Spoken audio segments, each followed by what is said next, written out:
A quorum is present. Madam Secretary, let's establish it. Gatto. Here. Gatto here. Wilk. Baker. Baker.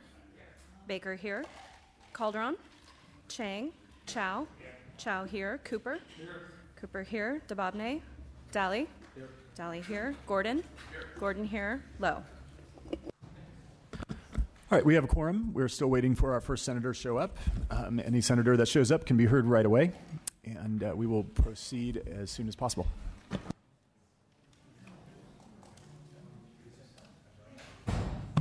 Looks like we have a motion on the consent calendar, moved by Gordon, seconded by Cooper. Madam Secretary, let's call the roll on the consent calendar.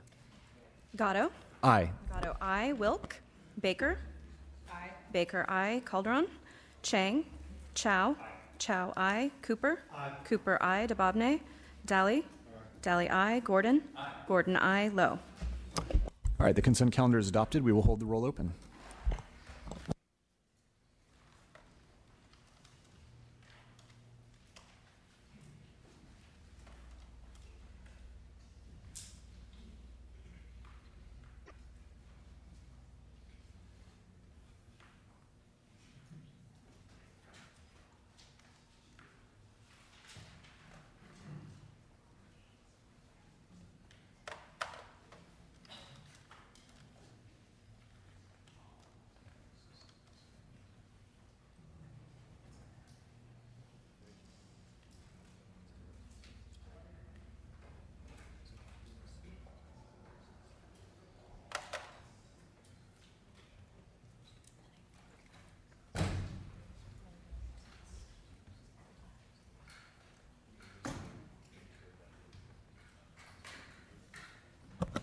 All right, while we wait for senators, I'm going to hand the gavel over to our esteemed vice chair to preside over the meeting, and I shall return.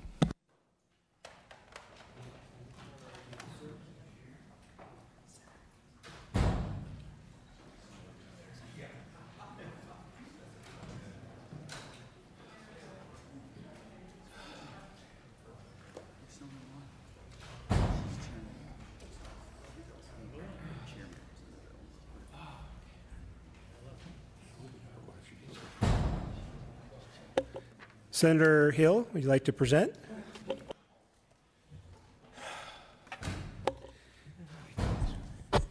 And according to our agenda, we have SB 34 and SB 633, so we'll go ahead and proceed with SB 34. Thank you very much, Mr. Chair. Let me just get my breath for a second.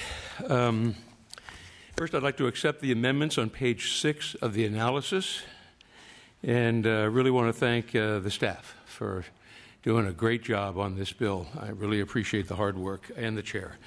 SB 34, co-authored by Assemblymember Gatto, establishes reasonable privacy and transparency requirements for the use of automatic license plate readers. The technology is a useful component of modern policing, but the increased use of this technology has raised concerns over civil liberties and privacy. Whether collected by law enforcement or private companies, all data is aggregated and stored in massive databases. One private company has a database of over 1 billion license plate scans, and another has one with over 1.8 billion license plate scans. An agency that stores license plate data for law enforcement agencies has over 100 million scans. The aggregated license plate data is powerful information. Just like GPS, license plate readers make it easy for anyone, whether it's the police, a private company, or an individual, to track and monitor the whereabouts of any person. In New York, police used license plate readers to monitor residents attending a local mosque. And in Virginia, police used license plate readers to track residents attending political rallies. A Minneapolis newspaper used license plate reader data to construct a map of where the mayor had gone during an entire year. In Boston, a police officer used license plate reader to track a woman he had met while on duty. When I started looking into this issue, I was curious what can and cannot be done with the technology. So I wanted to find out where my wife had been. With her permission, I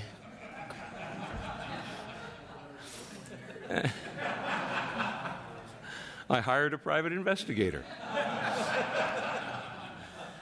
The private investigator put her license plate into the database, and sure enough, there was a picture of her vehicle In fact, I have it here. Her vehicle, and she comes up to Sacramento, stays with me a couple days every week, and she goes to a gym over in Natomas. And there was a picture of her car parked on private property, the rear of the car, license plate, satellite view, longitude, latitude, address of the location, time, exact time of when that picture was taken. He put the license plate number into a database, ensured there was a picture of the vehicle with all of the information, time and date, satellite view. If you did that on a regular basis, you could detect patterns, you could track people, and see where they are going across this state. Current law addresses license plate readers used by the CHP and transportation agencies, but it ignores local law enforcement and private uses. In absence of statutory protections, organizations using the technology have also been slow to create their own internal policies. For example, only 48% of police agencies across the country have developed license plate reader policies. Here in California, very few local agencies that use the technology have policies, and very few provide an opportunity for public input when approving the use of license plate readers. Out of the 57 local agencies known to use license plate readers, only 16 have a publicly available policy, and only 8 provided an opportunity for public input.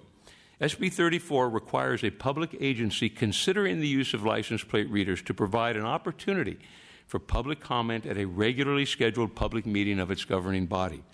The bill requires public and private entities that use license plate readers to adopt a privacy and use policy and to post that policy on their website. The policy must contain specific issues laid out in the bill, such as how the license plate readers will be used and how long the data will be kept. The bill also requires operators to keep a record of when license plate reader data is accessed, including the purpose for accessing the data. Lastly, organizations that store license plate data must protect with reasonable security safeguards in order to both ensure the data's integrity and confidentiality and protect the data from unauthorized access or disclosure. The bill takes reasonable steps to make sure that Californians' civil liberties and privacy are respected and protected, while still balancing law enforcement's ability to use license plate readers to catch criminals. And they're very good. I mean, they work extremely well to catch criminals, and they should continue to be able to be used for that.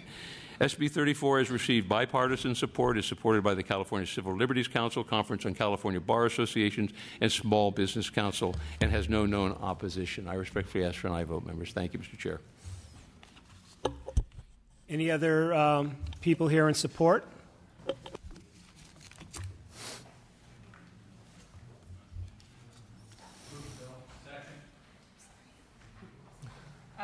Danielle Kando-Kaiser on behalf of Electronic Frontier Foundation in support. Thank you so much. Thank you. I didn't want to come up during the opposition, but we're not supporting, but we do want to thank Senator Hill for removing the last issue we had with the bill relating to a new reporting requirement and data security standards for financial institutions. Under Graham-Leach-Bliley, banks, credit unions, insurance companies have a security requirement under federal law, and the bill now references that federal statute. So with that, we want to thank the Senator for removing our last concern with the bill. Thank you very much. Courtney Jensen with the California Credit Union League. We also want to thank the author for that language that it's included in the bill, and we're also in a neutral position. Thank you. Thank you. Anyone else in support? If not, those... Laurie Doyle on behalf of the Conference of California Bar Associations in support. Okay, great. Anyone here in opposition? Seeing none, I'm going to go ahead and turn the gavel back over to our esteemed chair and then open it up for members' questions or comments.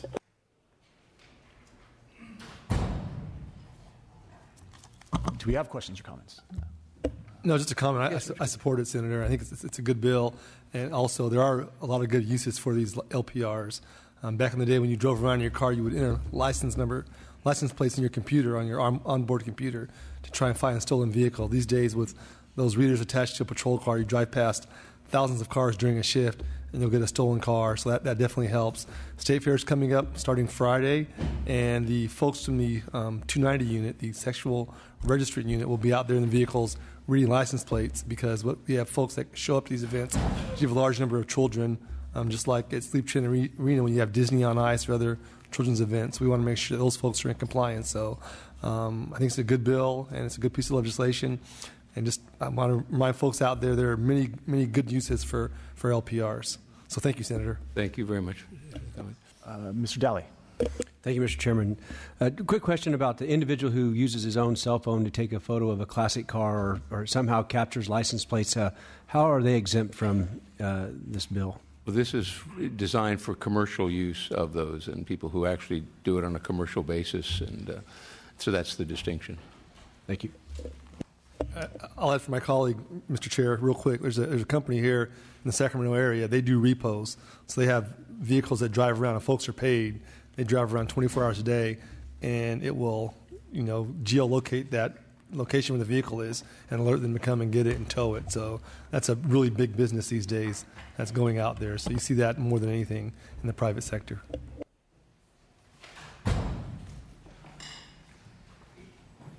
Anybody else? Mr. Chow? Just a quick question. These readers, they're able to capture the license plate of moving vehicles as well, or not? And can they can also store all these, the information in a database, I presume? Correct.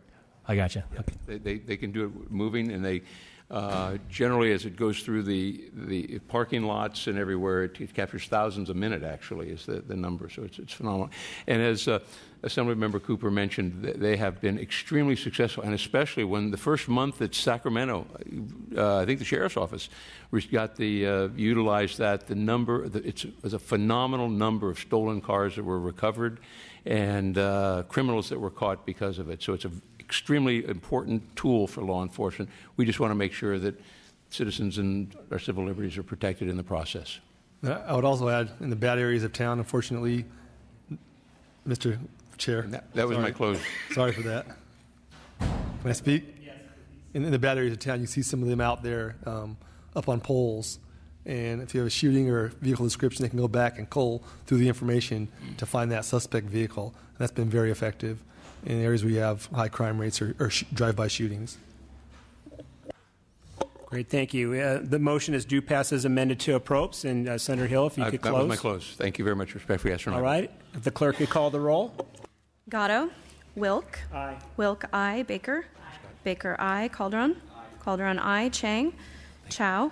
Chow, aye. Cooper. Aye. Cooper, aye. DeBobne. DeBobne, aye. Daly. Daly, aye. Gordon. Gordon, aye. Lowe.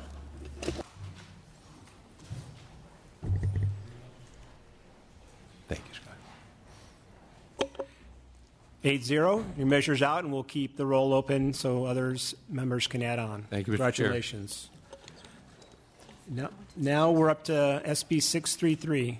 Thank you very much, Mr. Chair. I'd first like to accept the amendments discussed with the committee to clarify that the determination for labeling made in the USA is based on the wholesale value of a product.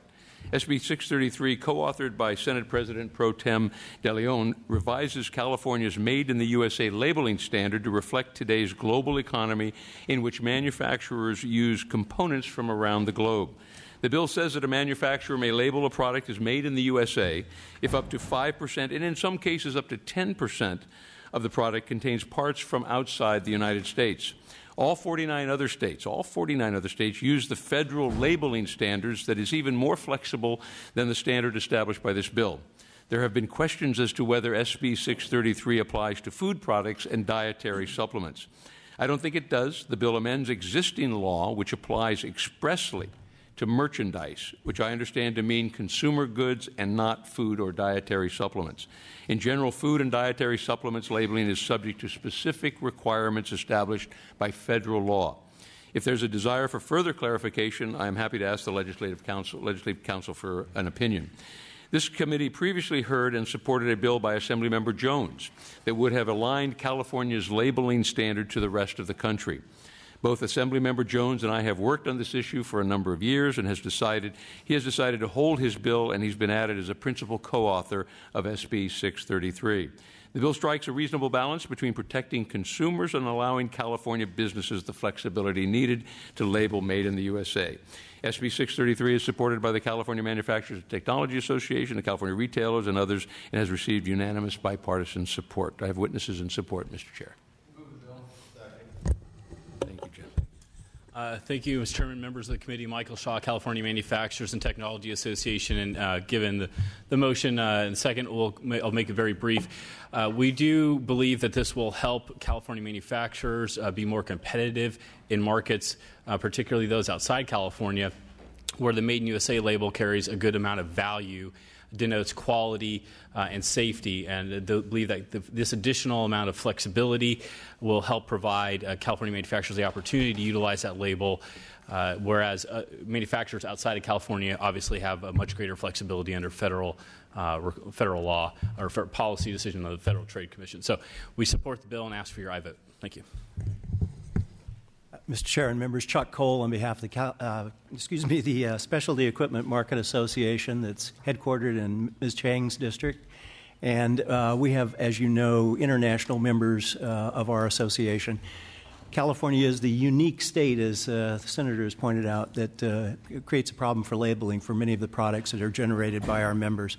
And we strongly urge your support. We appreciate the committee's efforts on this bill and certainly thank the author as well. Margaret Gladstein on behalf of the California Retailers Association. We too thank the author for bringing forward a reasonable measure to help California retailers, manufacturers, and businesses in general. And we ask for your vote. Lauren De Valencia, representing the American Coatings Association and the California Paint Council, also urge an aye vote. Nicole Quinones on behalf of the Consumer Specialty Products Association, also in support. Thank you. Thank you. Any others in support? Seeing none, any in opposition?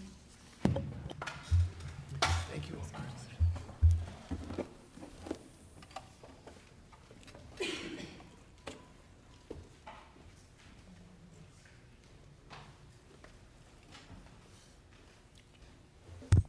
Good afternoon. Richard Holliver with the Consumer Federation of California, and we respectfully do oppose this bill. California does have a very clear, unambiguous Made in USA standard. It requires that the components of a product be entirely made in the USA to bear that very simple, unqualified Made in USA label. Under current law, there's absolutely no restriction on what is called a qualified claim. For example, you've seen labels that say assembled in USA of American and imported content. In fact, a product that is truthfully 95% domestic could bear a label saying 95% made in USA under current law, which is a truthful, honest representation of the product. The federal standard is a lesser standard, but it is also unclear in how it is applied on a case-by-case basis. And when previous bills have been before this committee, we've used examples where the Federal Trade Commission has chosen not to enforce against companies that have a substantial amount of imported content. On the other hand, they have enforced against companies that used very modest amounts of imported content. But the FTC has steered away from having a percentage-based standard. In fact, they considered that in the late 1990s and chose not to. So they have this standard called all or virtually all U.S. content. As written now, we believe Senator Hill's bill would create, in effect, some double jeopardy for manufacturers who may believe that they are in full compliance with the California standard, but may find that they are, in fact, not in compliance with the federal standard. So I think there is an exposure here for companies to try to figure out which of these two standards or how they get the two of them to coalesce properly. I just want to add there is absolutely no uneven playing field for California business. This law applies for products sold in California regardless of where they're manufactured. And at an earlier hearing on this bill, one of the proponents of the bill, a company named Lifetime Products, which is a Utah-based manufacturer of recreational equipment, testified about how they would seek to get the advantage of a Made in USA label when they offer their Utah-produced products for sale in California. Now, their products may be fine. I don't question the quality. They do contain some imported content, which was a business choice to reduce their costs of some of their components. But the point I'm trying to make here is that current law applies equally whether the company making the product is based in California, Utah, New York, Mississippi, or elsewhere. It applies to all products sold here. It has no job impact in California. We believe the current label works. It's clear. People do go out of the way to buy Made in USA products. Certain companies honor that by having 100% U.S. content, and we wouldn't want to give their competitors a chance to undercut that for the companies that are going the extra mile to truly have a 100% U.S. Made in USA label to allow another company to get by with 90% but bear that same label. That gives them a business advantage without having to have the same standards, so we would urge your no vote. Okay, thank you. Any others in opposition? Seeing none, I'd like to open it up to questions or comments from committee members. Mr. Calderon. I just want to thank you for the bill. I think it's nice for the companies that can have 100% of their products in the United States to create their products. But I have a company, a rather large company in my district, Ortho Mattress, that cannot have all of its tools that they need or all the pieces that they need to make their product within the United States. And so they cannot have Made in USA because there are just no companies that made specific pieces that they need for their products within the United States. So I think it's great for those companies that can have 100% of their products made within the United States, but that's just not the case for every single company. There needs to be a little bit of leeway. I don't think 10% is beyond the pale. I think it's absolutely reasonable. I appreciate your hard work. I appreciate the bipartisan nature of the bill, and I look forward to voting aye. Thank you. Mr. Dubovne. I just want to thank the author. Also, he's not here today, but thank Mr. Jones for combining the efforts with you in a rare bipartisan moment. I thought his was a good bill as well. I think they're both good examples of not only making sure that we're promoting business in our own state, but promoting manufacturing where we can. But I do hope the intent of the bill is based on the Maglite example that we've seen before, a product that's made here in our state, made in America, that had one or two small, very technical pieces that you will never know are in that flashlight, but that are not simply made in America, but were made only in China. But 99.9% of that flashlight, by weight, by volume, by parts, by any definition, was made here in California, made in America. But without those parts being able to be put into this definition, there's no way they could put that sticker or that claim to their product. So I hope that will be the case of this bill, that it will not disincentivize businesses from finding additional parts from overseas competitors to American businesses. I hope that will not be the case. I think that this bill strikes the right balance and will instead incentivize businesses to meet that threshold. And I think we haven't talked about this, but there could be a business right now that makes a product that's 85% made in America, and they'll realize, wait, if I increase my products over this threshold in terms of raw supplies or weight or whatever the definition will be, I'm able to now claim that this product is made in America. This hopefully will bring that as an incentive to these businesses. And I appreciate you working to remove some of the food items, because I do think that has a special threshold that's different than a flashlight or some other products we're talking about. Thank you so much. Okay, again, this is a recommendation is due pass as amended, and it'll go to the floor after this. And I'm sorry, Mr. Cooper. I apologize. Just a quick question. On that 10%, who decides upon that, and how is that measured? It's measured by the wholesale value of the product, which is consistent with federal Trade Commission standards or wholesale value. And in California, the Senator Corbett had a couple of years ago a bill that established a California, made in California standard, and it too is based on a wholesale value of the product. So as a merchandiser, I go ahead and submit it and say, okay, this is my 10%, and it's taken on face 10% value. based on what the wholesale value of that price is, that product is. Okay, thank you. Thank you.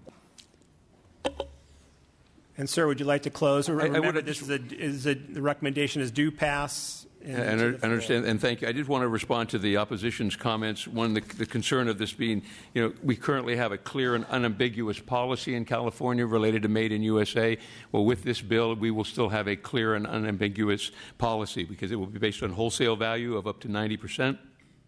And it will be clear and concise. And also, the concern that the opposition had that manufacturers would have a problem and that it would be difficult for them. I'm sure if the manufacturers felt there would be a problem, they wouldn't have been here today in support of this bill. So I respectfully ask for your aye vote. Thank you, members. Thank you for the nice comments as well. Thank you, sir. And I believe we have a motion and a second. So if the clerk could read the roll. The motion is due pass as amended. Gatto. Wilk. Aye. Wilk, aye. Baker. Calderon. Aye. Calderon, aye. Chang. Aye. Chang, aye. Chow. Chow, aye. Cooper. Aye. Cooper, aye. DeBobne. Aye. DeBobne, aye. Daly. Daly, aye. Gordon. Lowe.